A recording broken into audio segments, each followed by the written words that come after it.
என்ன இவங்க திடீர்னு என்கிட்ட இவ்வளோ பாசமாக பேசுகிறாங்க? நான் போய் என் ஃப்ரெண்டை பார்த்துட்டு அவள் கூட ஒரு வாரம் இருந்துட்டு வரலான்னு நினச்சேன். இந்த கிறிஷ்கிட்ட பெர்மிஷன் வாங்குறதுக்குள்ளேயே போதும் போதும் ஆயிடுச்சு. இப்போ தாலி பிரித்து கோக்குற ஃபங்க்ஷன் வேற. இதெல்லாம் இவங்கக்கிட்ட யார் கேட்டா? என்னாச்சு? ராதா இங்க வந்து நிக்கிறாங்க. அவங்க அவங்க ஃப்ரெண்டு வீட்டுக்கு போறேன்னு சொன்னாங்க. ஒருவேளை அவங்களுக்கு என்னை விட்டுட்டு போறதுக்கு மனசு இல்லையோ, அதனால தான் கம்முன்னு இருந்துக்கிட்டாங்களா? ராதா, என்னங்க உங்க ஃப்ரெண்டு வீட்டுக்கு போறேன்னு சொன்னீங்க, இங்கே இருக்கீங்க? ஏன் இருக்கிறேன்னு கேட்குறீங்களா? ஏன் நான் இங்கே இருக்கக்கூடாதா? ஐயோ, நான் அப்படியெல்லாம் சொல்லலைங்க. எதுக்கு இப்படி கோவப்படுறீங்க? அப்பா எனக்கு இந்த வீட்டில் கோவப்படக்கூட உரிமை இல்லை, அப்படித்தானே? ஐயோ, நான் அப்படியெல்லாம் ஒன்றும் சொல்லலை ராதா. நீங்களே இருங்க, நான் வெளியே போகிறேன். தேவையில்லாமல் சண்டை போட்டுட்டு நீங்கள் அப்புறம் கோவத்தில் என்னை திட்டுவீங்க. கிரிஷ், அது மேடம் தான் 2 நாளில் தாலி பிரித்து கோக்குற ஃபங்க்ஷன் இருக்குன்னு இருக்க சொல்லிட்டாங்க. அதான் நான் போகலை. ஓ, அந்த நீங்கள் போகலையா? ஆமாம், அதனால தான் நான் போகலை. கிரிஷ், இந்த ஃபங்க்ஷனுக்கு உங்கள் அக்கா வருவாங்கல்ல?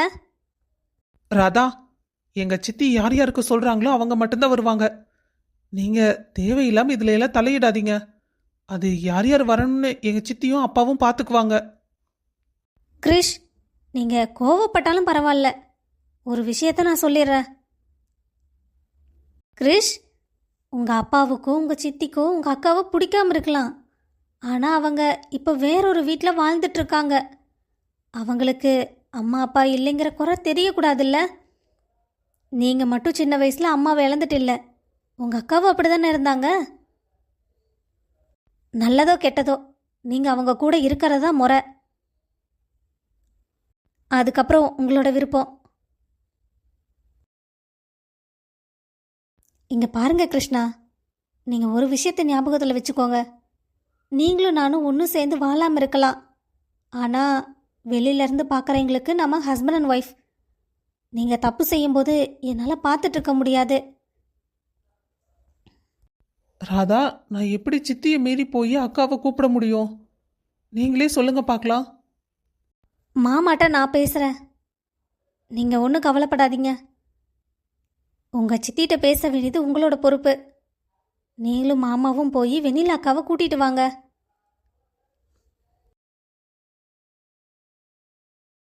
ராதாக்கு என் குடும்பத்து மேலே எவ்வளோ பாசம். நான் தான் அவங்களுக்கு என்ன பிடிக்கலையோன்னு நினச்சிட்டு இருந்தேன். ஒரு ஒய்ஃபாக அவங்களோட கடமையை அவங்க சரியாக தான் செய்கிறாங்க. அண்ணா, நீங்கள் சொன்ன மாதிரியே நான் கிறிஷ்கிட்ட பேசிட்டேன். கண்டிப்பாக வெண்ணிலக்காவை கூப்பிடுவான். நீங்கள் ஒன்றும் கவலைப்படாதீங்க. தேவா, இப்போ உனக்கு சந்தோஷம் தானே? அண்ணி, ரொம்ப சந்தோஷம். இத்தனை வருஷமா நான் ஆசைப்பட்டது உங்களால் நிறைவேற போகுது. ஆனால் கண்டிப்பாக நீங்கள் வெண்ணிலக்காவை எங்கள் வீட்டுக்கு கூட்டிகிட்டு வந்துடணும். எங்கள் குடும்பத்தோட மறுபடியும் நீங்கள் சேர்த்து வச்சிடணும். அண்ணா, நான் உங்களுக்காக தான் அவங்ககிட்ட பேசினேன். மற்றபடி நீங்கள் எதுவும் மனசில் வச்சுக்காதீங்க. எனக்கு எல்லாம் தெரியுமா, நீ ஒன்றும் கவலைப்படாத. சரி, அங்கிள்கிட்டே நீ பேசிடு. ம், சரிண்ணா. நான் போய் முதல்ல மாமாட்டையும் பேசிட்டு வந்துடுறேன். அப்போ தான் இந்த வேலை மொத்தமாக முடியும். ஏங்க, அண்ணி கடைசியில் ஏதோ சொன்னாங்கல்ல, அது எனக்கு சரியாக புரியல. வெண்ணிலா, அதை பற்றி நீ கவலைப்படாத. மற்றதெல்லாம் நான் பார்த்துக்கிறேன்.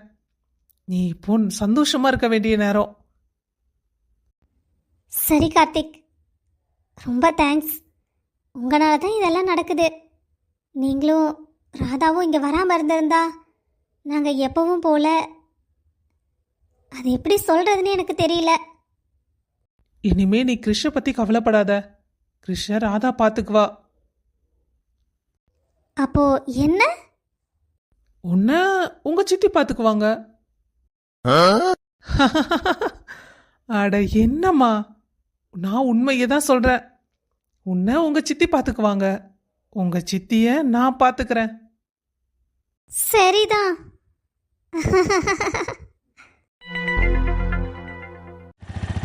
ஏய் கனி, என்ன திடீர்னு கால் பண்ணிருக்க?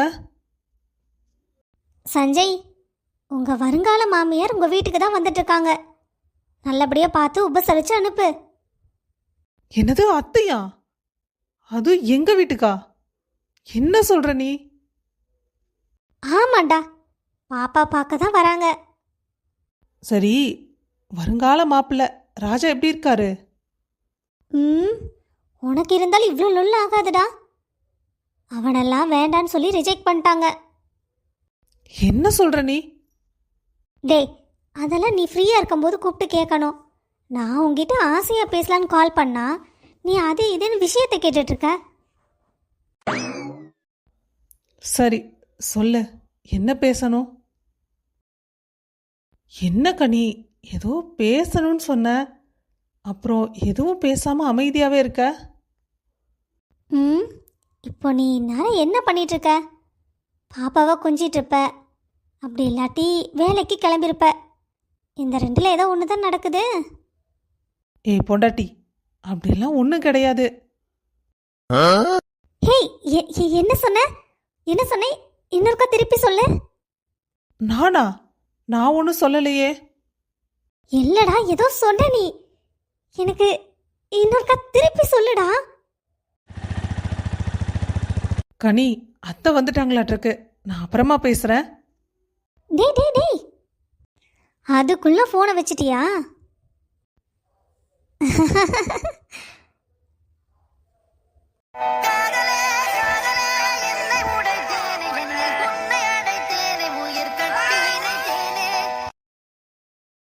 நம்மளை புரிஞ்சுக்க இங்க யாருமே இல்ல.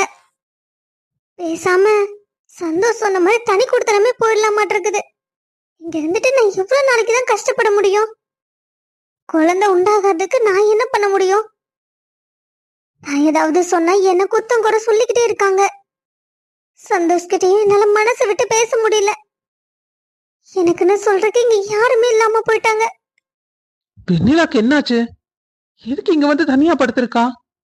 நான் ஒருத்தன் வீட்டுல இருக்கிறதுங்கிறதையும் இவன் மறந்துடுறான். என் நினைப்பே வர்றதில்ல. வெண்ணிக்குட்டி, வெண்ணிலா, நான் வந்தது கூட தெரியாம நீ என்ன பண்ணிட்டு இருக்க? என்னாச்சு? அம்மா ஏதாவது சொன்னாங்களா? வெண்ணிலா, இவ்வளவு நேரம் எங்க போன? என்கிட்ட சொல்லாம நீ எங்கேயும் போக மாட்டல்ல? இவ்வளவு நேரம் நான் உனக்கு காணோம் காணோம் தேடிட்டே இருந்தேன். சந்தோஷ் கிட்ட சொல்லலாமா வேண்டாமா? சொன்னா அவன் வேற பெரிய பிரச்சனையாக்கிடுவான். ஏய் வெண்ணிலா, உனக்கு என்னாச்சு? மாமா மேல அம்புட்டு ஆசையா?